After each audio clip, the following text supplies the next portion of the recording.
welcome to, yes, welcome to night school, you all. We are excited to be here this afternoon because it is time for us to have this conversation dealing with race, power, and privilege.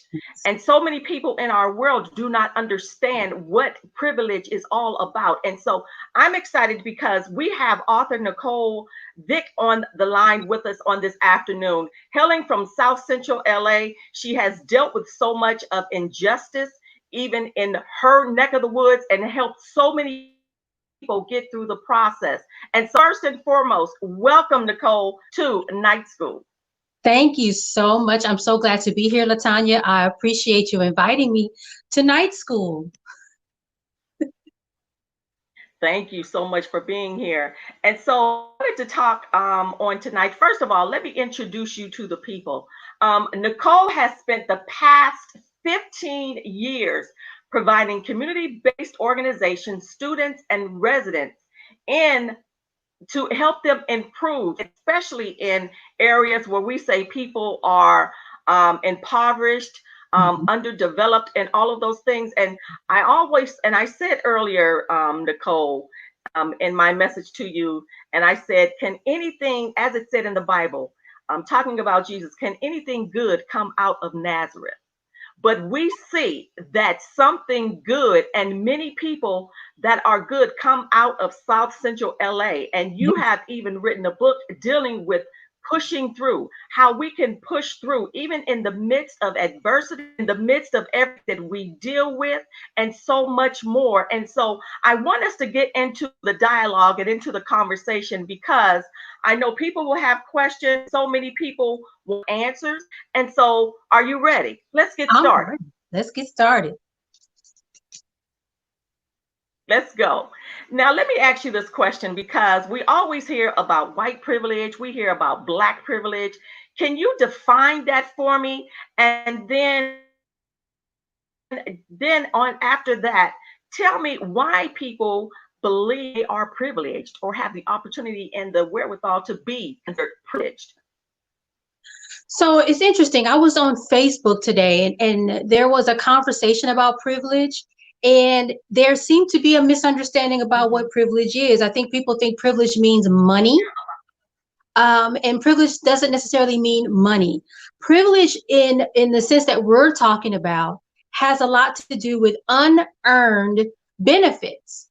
So when we think about privilege, white Wow. privilege specifically, it is this unearned benefit that a person gets just by virtue of them being born white, or for example, being born a man, that they are given. So they are Mhm. allowed to walk within the world a certain way. There are certain things that are sort of awarded to them by the very nature of them just being who they were. They didn't have to earn it. We're all used to hearing, you sit in Right. school, you do your work, you work hard, you get a high school diploma or a college degree. You earn that because you actually work for it. And so the difference Right. here when we talk about privilege is literally you just are born, and then there's these things that are afforded you in the way that you can operate within the world. And that's really what we are talking about when we talk about privilege. Yeah. Uh-huh. That's good. Thank you so much for sharing that with us because you have, you know what, let me ask you this next. Do people realize that they're privileged? Or it is just something that it's just an automatic thing? Let's talk about that. Do people realize that they are privileged? So Quote unquote. in some instances, people do not realize that they're privileged. They don't Hmm. see it. It's not like you're born, say you're a white male. It's not like when you're born, there's a crown that comes out with you. You don't necessarily see it. So sometimes you don't necessarily see it because you often also don't live in a situation or have enough experience with other people to understand the differences. So if everyone is privileged like you are, Right. you just think that your privilege is normal. And so some people don't Right. know until they grow up and they meet other people, they see how other people live and realize, like, oh, you mean everybody doesn't have this? Everybody doesn't have this Right. safety. Everybody doesn't have a park in their community. Everybody doesn't have a grocery store. So yeah, there are situations where a lot of people absolutely don't realize that they have that privilege, and so they don't. They're kind of don't even notice or realize it until something comes up. It's like, oh, I didn't even know. Yeah. Yeah. Yeah, that's good right there. And so I want to talk about as well about so much of the social injustice that's happening. I know you experienced it where you grew up in South Central LA, and then we're dealing with so much of it now.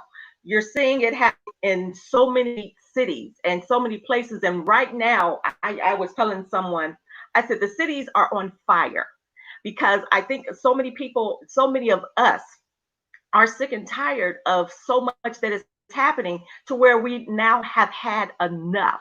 And so talk to me a little bit about some of the social injustices you had to go through, as well as some things you've experienced or seen other people go through as well.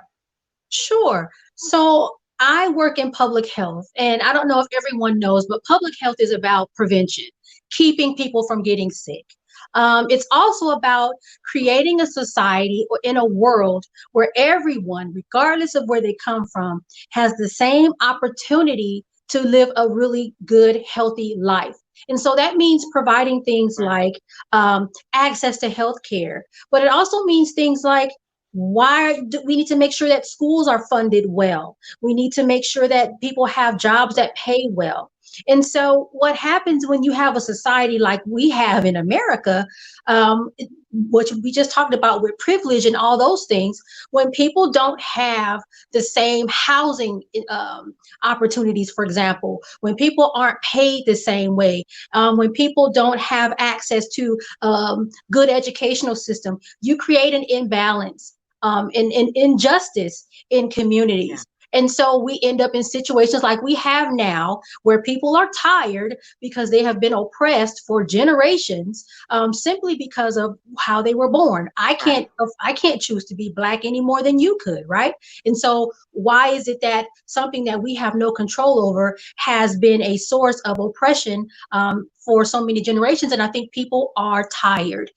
We start to see how we are Yeah. treated differently by cops, hospitals. You go to a doctor, there are studies that say that a black person can go to a doctor and complain about being sick or feeling ill and will not be given the same type of treatment or medication as someone else that comes into a hospital and asks for help in the same way. We have differences in infant mortality. We have differences in maternal mortality. And all of those things are due to Mhm. racism, either where it's explicit or implicit, that over time causes people to have negative and poor, what we call poor health outcomes. And so those social injustices do more than just make us feel bad because we're black. They actually have direct impact on our life expectancy. You see people with diabetes, with high blood pressure. All of those things are due to racial, being disrespected and treated poorly due to race, and it's really horrible. And again, I think we've gotten to a point today where we're starting to see again these patterns happen. Why is somebody putting their neck in a black man's neck for 8 minutes, putting their knee in a black man's neck for 8 minutes and killing? Like, what was the reason for that? And we see this injustice, and it over a time it just starts to get very disappointing and very hurtful, and folks rightfully so want to react. I don't blame anybody right now that feels angry and wants to protest and try to push against the system. Right. And that's real. And I think what begins to happen a lot of times is now you're trying to find a way out. You're in a state of survival. And therefore you have so many people that they just want to live. People just want to live. I was talking to someone the other day and I said this thing, now they're trying to get people to come off of unemployment. And you begin to say, what is happening? And then you begin to realize, and I was talking to a friend of mine, and she said, shame on these jobs, because there's no way that people should be receiving more money in unemployment now than they are making when they work. And so Absolutely. now they're literally trying to figure out Well, how can we get people back to work? And so just like you talking, we're talking about race, you guys. We're talking about race, we're talking about power, we're talking about privilege. And we now have to get to the point, and I want us to talk about how you got through, Nicole, because we now have to get to the point and to the place of what do we do? Because we can protest, we can do all these things. You guys now, it's a curfew. I know in my area, curfew was Yeah. at 6 o'clock. And that's 2 hours from now. And so what did you do to literally push through? And I'm looking forward to reading this book because I know it's simply amazing. And so what did you do to push through? So I think one of the important things to realize is that so much of what helps people push through and to make it, quote unquote, has to do with things Yeah. that happen in the very beginning of a person's life, right? So I had the benefit and the Hmm. blessing to be raised in a family where my grandparents and my great grandparents played a really large role in everything that I did. They watched me, when my mom and my dad had to work. They also had a home that was full of old stuff. And when I say old stuff, I don't mean in a bad way, I mean in a good way. Old Ebony magazines, old Jet Yeah. magazines, old pictures. And so I was able to learn a sense of who I was, just by seeing all of those wonderful, examples of what it meant to be a Black person. And also part of it is I did go to parochial school for a little bit, and I did end up in public school for a while. But a lot of the teachers in my elementary school were Black. And there is something to be said. There has Mm. been research that says that when your teachers are Black, the students do better. Even the students that aren't Black, they all benefit from Black teachers. And so I definitely can say I benefited from that. And then I think the other thing is that there is a something to be said about having some ambition and drive. But you can't, it's not enough to Yeah. have that alone. You have to have the support, the people to back you up, to push you through. Because even that, we see it all the time. There are people that are very smart, that are, have all kinds of information and want to do things. But if they don't have that support, and they don't have a nice teacher or Yeah. a good school, it doesn't happen for them. So how do we create a society where everybody has the kind of experience I had growing up? It wasn't perfect, but there were some very specific things that I think made the difference for me. And how do we make it so that everyone has that experience? Right. Right. So what can we do? Because now we're in a state of, Yeah. in the minute next week, it's going to be a whole nother narrative. It'll start dying off like everything else. So what can we do? Because we know you made it through, but what can we as a people do in order to get out of this, all of this social injustice that's happening in our society? For me, I believe, we understand power is power, it is real. But do Yes. you believe too that we can develop the power to push through, to break through, to pull other people up along with us? What can we do as a people to stop this? Because we remember back with Martin Luther King and with Rosa Parks and everything that they did. We're here. I mean, here we are. And I don't know if our kids understand what's really, understand true history. So, what can we do as a people to push through? There are a few things. I think the easiest thing, at least to Mhm. me, is to vote, right? And people say it all the time, oh yeah, okay, vote. For real, vote. And when I say vote, Right, I'm talking about these local elections. I'm talking about your mayor, your city council right, person, your county, in LA County, it's the board of supervisors. Those types of those elections often are much more important even than voting for the president, because these people have a lot agree. more control over the money. Right now, they're fighting over. I think in my city they want to give a whole bunch of money to the police department. And it's like, no, we don't want you to do that. So if you're not involved and even understand what's happening, how can you go in front of them and say, I don't want you to do that, if you don't even know what's happening, right? So that's the number one Right. thing. The other thing is, you said something really important about the immediate, to me, I call it immediate power. We all have some power to do things in our neighborhoods, with our kids, with the neighbors. You don't have to be the person that's out in front, on the street corner yelling necessarily, but although that is an important part of being a leader, but there are things that you can just do right in your neighborhood.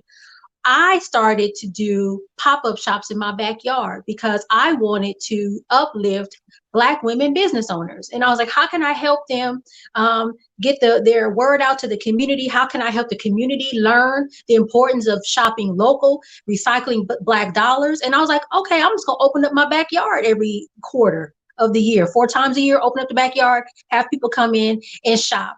And so that is an example of taking things in your own hands. You don't have to have $1 million. I don't have any money. I just opened up the backyard and allowed them to bring their stuff to sell it. And I just made sure that people knew what was happening so they could come in and support.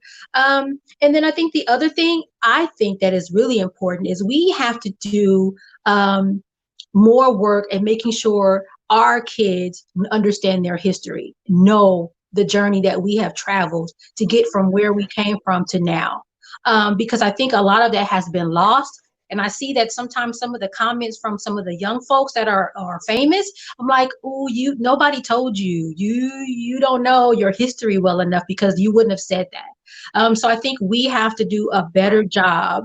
And I understand it can be hard because some of us don't even know ourselves, but I think we might want to figure out a way that we can make sure, like, before our kids get to kindergarten, they already know A, B, C, D, and E about their history. And they're not able to be talked out of it, to be swayed by it. This is who I am as a Black child. This is what I've been taught.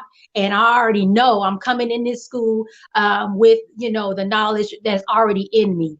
I also even will say, we may want to consider as a culture taking our children out of public school because, and I know that's also hard because we That's are deep. working, That's but deep, girl. these schools are not teaching our children how to they're not teaching our children Black history, right? They're teaching us Martin Luther King for that 1 month, for like I Have a Dream. That's it. Like they don't really learn everything that has happened, that we have been able to achieve, and how we've been able to push through. So I am to that point where I'm like, if there's a way to get your kids out of public school, I would do it. And if I could go back, my daughter's 23, but if I could go back, I would probably figure out how to take her out, but it's too late. And if you can't do that, how can Wow. you at home talk to your kids about their history? It has to be. I can tell everybody my family's history all the way back to 1898. And I've been able to learn Wow. and figure that out and understand. Even if it's just your family's history, we have to, I think, work towards getting our kids to understand that better. Yeah. You know what? That's good because a lot of us don't even understand the history. Yeah. And you know what? And so now it behooves us as adults to learn what we need to learn and be able to pass it down to the next generation so they can pass it down to their generation. And I think we've lost it. And I always say there's been a leak in the system. We're missing something. And I believe the information that fed out to even to the next generation, I know begin to do better. I think we can do better because we're at a place now in life to where with this all this killing happening, Nicole, this is brand new. It's been happening for a very, very long time. Right. We're just modern technology now just allow us to capture everything. I'm watching people on the news, they're capturing everything now. Yeah. And so with that, you know what? I believe that it's now time, and I love what you just said. You know what? This is going to be quite interesting, as you just said, taking our kids out of the school and teaching them. And even if we don't take them out of the school, a lot of parents can't because they have to go Right. to work. Right. Finding someone that can teach them.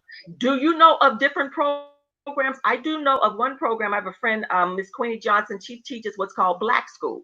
Do you have a program, Nicole, or know of different programs that parents can begin to take their kids? You We know, have to learn. We have to be informed. We have to. And only thing I can remember as a child, growing up around here where I live in South Central, we used to have, the public schools. I went to a parochial school, and I remember there was a school called Marcus Garvey, and I was like, wow, I wonder what they teach there.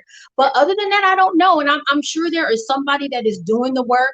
And maybe, again, it's just us uplifting those folks that are doing that work and seeing how we can replicate that in some kind of a preschool or something. Like now that you said that, I'm like, maybe that's my next book, or my next kind of goal is to try to write something down and figure out how we can create a curriculum for preschool children. And I know somebody has probably already doing it, but we need to see if we can kind of build on that, because I think more and more kids would benefit from something like that.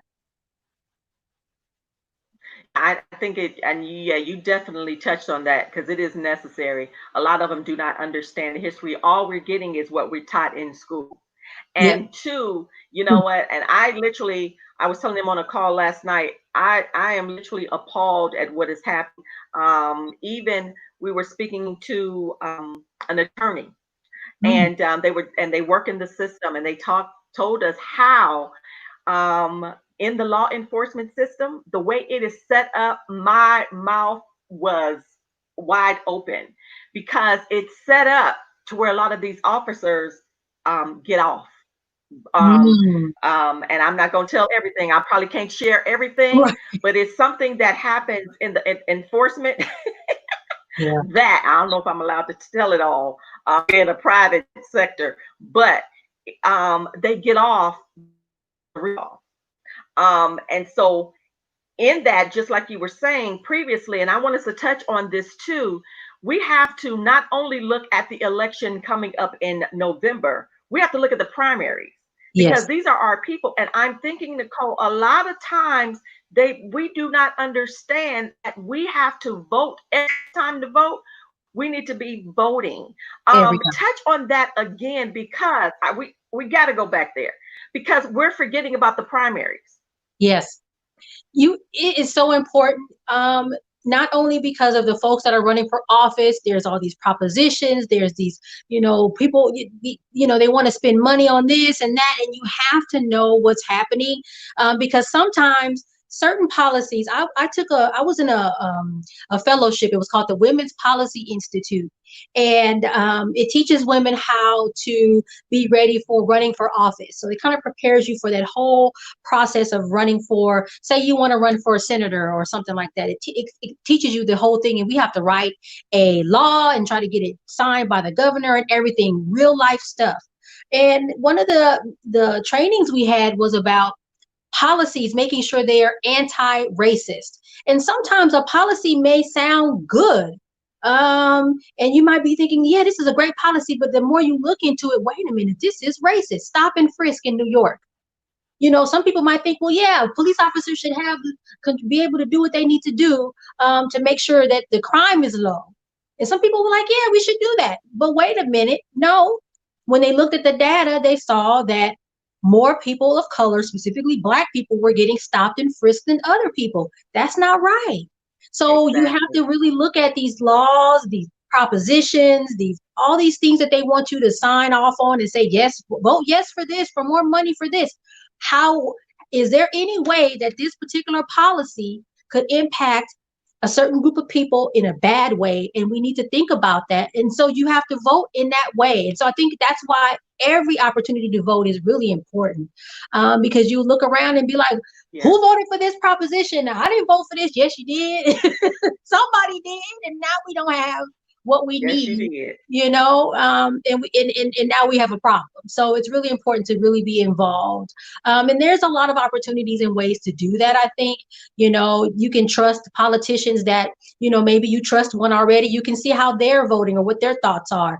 There are organizations, that maybe you are in agreement with. They often can give you some direction on how to vote. So there's always some help. You don't just kind of get stuck with this booklet and like, what is Right. this? There's always ways to get help on how to vote correctly. Yeah. Yeah. And so I think we have to be educated on that. And so maybe that is something that a program or something we have to put out there for people to become more educated in arena because we're missing out. Yeah. Um, because I know way back I didn't vote in the primaries. I didn't think anything of it. A lot of times we go and we vote in November, we're just clicking. And Yeah. we don't even know what we're clicking for because we Right. have not sat there and studied it, what this is for. And this is where the power comes from. And we have to take back the power. We have to know, we have to educate ourselves. I believe this. We have to educate ourselves. We have to push through just like you did. Yeah. Nicole, we have to become educated, and we have to take back the power. We can do it. I'm still Yeah. reminded of the Renaissance back in the day. We have the money. We are some creative people. We are very intelligent. We're very intelligent. And I think, too, even when we look at our young people, when they begin to recognize that, how intelligent they are, how Oh, yeah. creative they are, how innovative they are, Yes. maybe it'll change the narrative, but we have to, as adults, we have to do something. So, what would you even say to the adults out here that have kids, have nephews, have family and friends? We have to change this, because this killing, all this stuff has to stop. At the end of the day, a lot of times they look at us as animals. Yeah. The police department, a lot of times they look at us as, oh, I feel threatened, or they're less than me, or Yes. anything. And so we have to change the narrative and how we're seen. But talk to the parents, Nicole, Yes. on what it is that they can do, because we gotta enough is enough. Yeah, absolutely. I think one of the most important things, as like I said, my daughter's 23, so I've been through the journey, raising her. Right. One of the things that I made sure that I did was always keep the door open for conversation. So I That's was good. open for whatever she said, even if to me it was like, oh no, what did she just say? But I still like, let me listen, and I'm going to give her Right. some advice. I'm going to tell her what I would, my expectation for her, what I think is the best thing for her to do. But I never shut her down. I never said, I don't know. We ain't talking about that. Whatever she had to say, she would come to me with stuff that friends were doing that she was worried about. I was willing to help guide her through that. And because of that, to this day at 23, Mom, I just got this email from this job. I'm not sure if this is a real legitimate job. What do you think? Send it to me, because I'm gonna tell you right now. Because sometimes there's these all this kind of fraud happening. Or, one of my friends is Right. going through XYZ. What should I tell her? And I give them advice. Her friends come talk to me. They come over and they want to talk. So I think when you allow yourself to be open and talk to your children, they will be responsive and they will not hide things from you. Because when you start to kind of be like, I don't want to hear that, then they're going to keep stuff from you. And so it's really important to stay open. And even if it's a little bit, and you know how we have our beliefs and our thoughts about what we want our kids to do, and sometimes they step outside of that line, like, oh, that is not what I would have done. I don't want you doing that.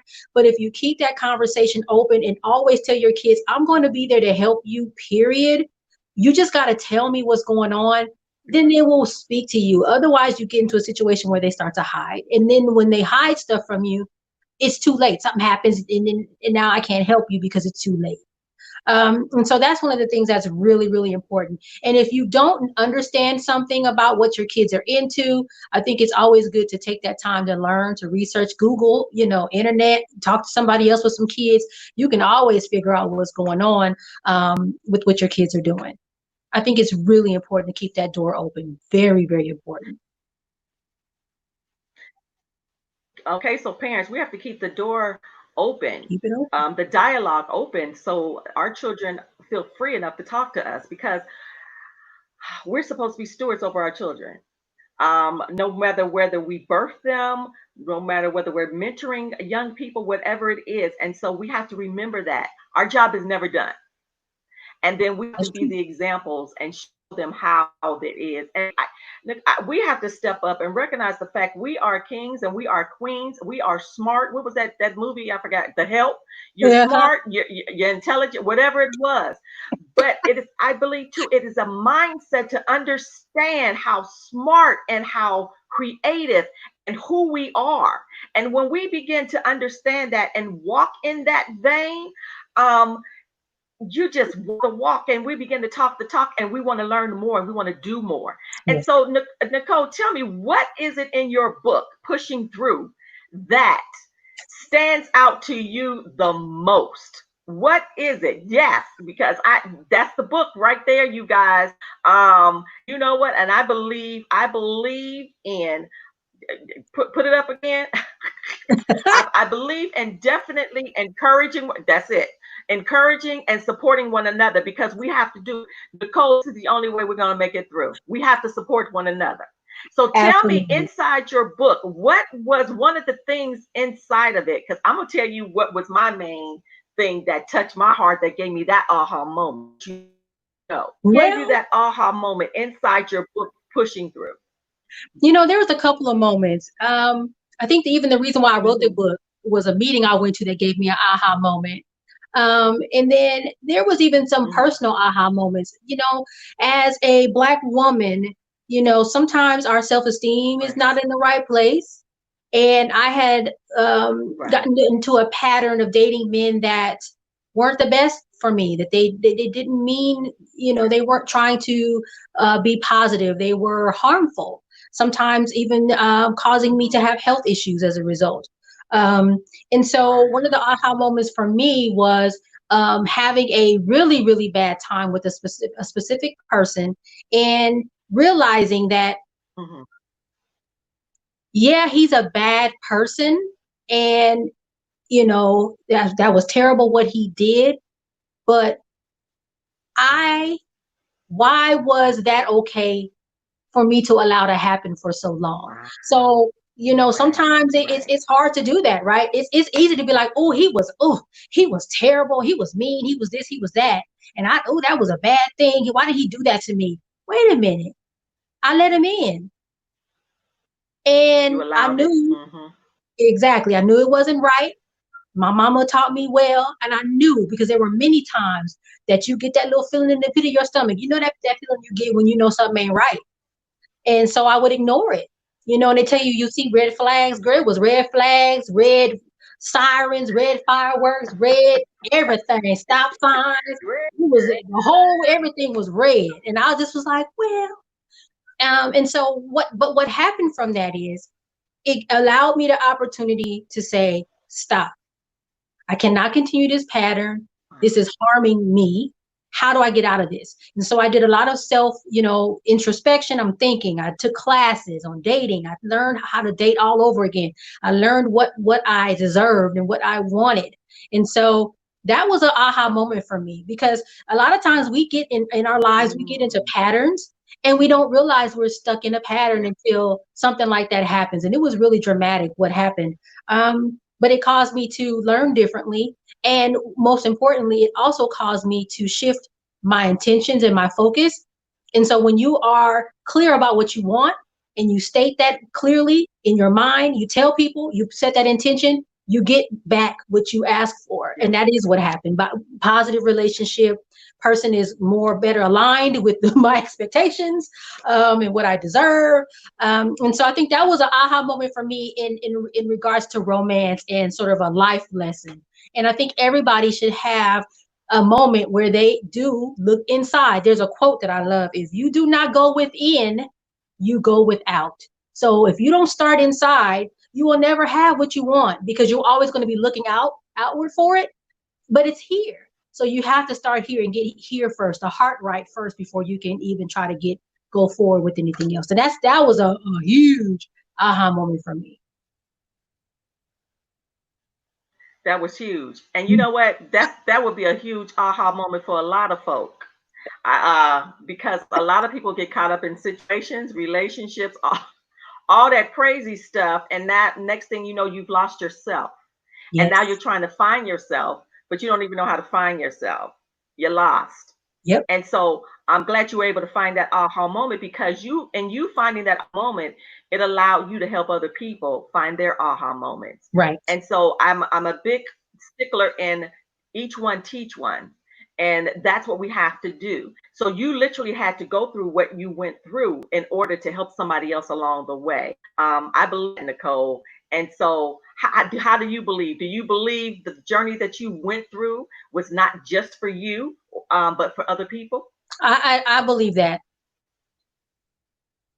I definitely Yeah, believe that. I think yeah, that if I can save somebody else from any of the things that I've gone through, definitely worth it, worth it. And I try to teach people, especially the young folks, my daughter, her friends, like, don't do what I did, child. Please don't do that. Go the other way right. so that you don't have to, go through that. It's a struggle. Yeah, yeah, it's a struggle. And so to everyone out there, I hope people listen, because we have to get to the place now where we have to think bigger, and we have to see ourselves in a brand new light of understanding everything. And when we allow God to come in and help us and let him lead us and guide us in the way that we're supposed to go, we don't have to deal with a lot of the pitfalls that we deal with on a daily basis. And so I'm so to reading your book.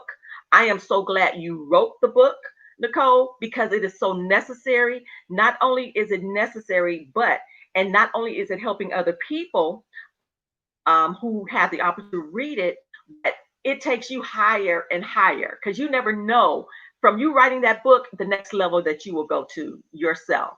And so share with us more information in regards to it and where we can find it, where we can pick it up. I know it's on Amazon, but give me more details on where, with the name and all of that stuff, on exactly where we can find it. Okay, so the Kindle version is available right now on Amazon, and I'm so proud to Okay. say that it did make a number one bestseller today in its category. This book was listed under the healthcare category, and it made number one today, this Okay. afternoon, and it might still be number one. We're gonna check it and see. They change it. They update it every hour. So the Mhm. paperback is available September 14th, and I'm actually getting my shipment Okay. now. And so when that comes in, we'll I just hope coronavirus is gone so we can have a book signing and have a book launch and everybody can come and can pick up a book I and we can know. talk and stuff.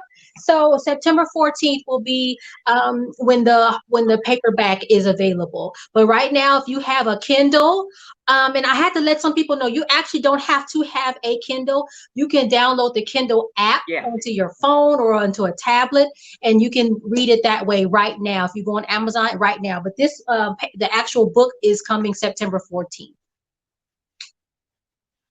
The actual book is coming September 14th, but people who want to read it can actually download it on the Kindle. Remember, you guys, you don't have to have Kindle. You can just, I have tablets, but I have the Kindle app, and I download it and I read, and I love reading, and I look forward to reading this book, and everything that's it's inside of it. So, Nicole, what is your final words for this afternoon in regards to allowing people, no matter what we're going through, no matter what we're dealing with, how we can push through? I think one of the most important things to think about is that we have always pushed through as a culture, as a people, and that Mm, we have, I think something that you said, we have the power, we have it. And we just need to connect. And I think connecting is another important thing that we need to get better at. And I don't think that's our fault. I think we're part of a society where we have tablets and this and that, and it's allowed us to kind of be distant. But I kind of feel like we need to start going back to having conversations with our neighbors, having conversations with people that live near us, talking to people, getting to know each other again. And I think ultimately that will be what will save us. Because when we can unite, and have those connections with people, I think ultimately we will be much better as a people.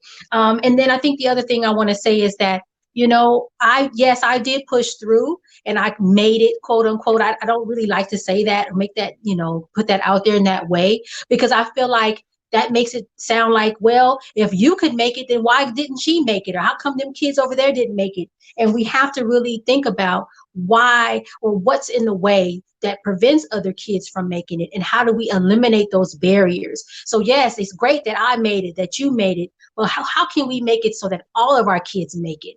All of our kids deserve to make it. So what can we do as a culture and as a society to make sure that our kids all have the tools that they need to do well. And so I think that's something that we just really need to work hard on. And I think that would be my parting thought, that we really need to push through, not just for ourselves, but for our children and for our society and our culture in general.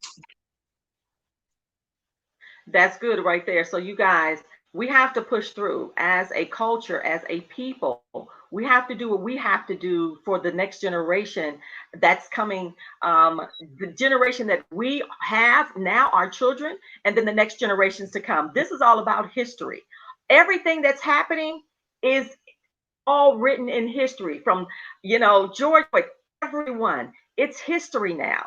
When, from years coming, people will be able to about all of this happening. And the question will be, what did we do? I'm Yeah. still mindful of the Boston Tea Party, but what did we do as a people? So, my thing to you all that are here, whether you're here watching us live, thank you guys for being here on different watch parties that are happening. And even you all that will listen again to the replay. Think about what is it that you can do to help your culture, to help your generation, to help your community. What can you do? And then understand the fact that you can push through and you can make it. And remember, people are watching us. I don't care what color of the skin, black, white, red, brown, they're watching us. And so we have to begin to remember that we have to put our best foot forward and to lead. We are leaders. Do you believe that, Nicole? Yes, I do. I We're do. born leaders. We're born leaders, and we are here to lead. And so I'd say to all of you guys, pick up the saddle, pick up the reins, whatever you need to do, and you begin to lead from the ones that are 99 years old all the way down to the 5-year old. Lead. And I mean, let's lead with excellence. And so, Nicole, thank you so much for being with us here in night school this afternoon. You guys, her book is on Amazon. Yes. It is now number one in the health and wellness, which is exciting. Yes, yes, it's exciting. I mean, it looks beautiful too. Beautiful. And so let's support one another. The only way we're going to make it, you guys, we have to support one another. So let's Absolutely. be there and let's do it. Thank you, Nicole, Thank for giving up you. your time and your talents. Thank you. And thank you to all of you guys that were here this afternoon. We appreciate you. We appreciate you. Stay safe. Don't get into any trouble. And remember, you have all the tools on the inside to be great and to create and to stay innovative and do all the things that you need to do with your life. Thank you guys so much. Bye. Thank you, Nicole. Thank See you. you guys later. Bye bye.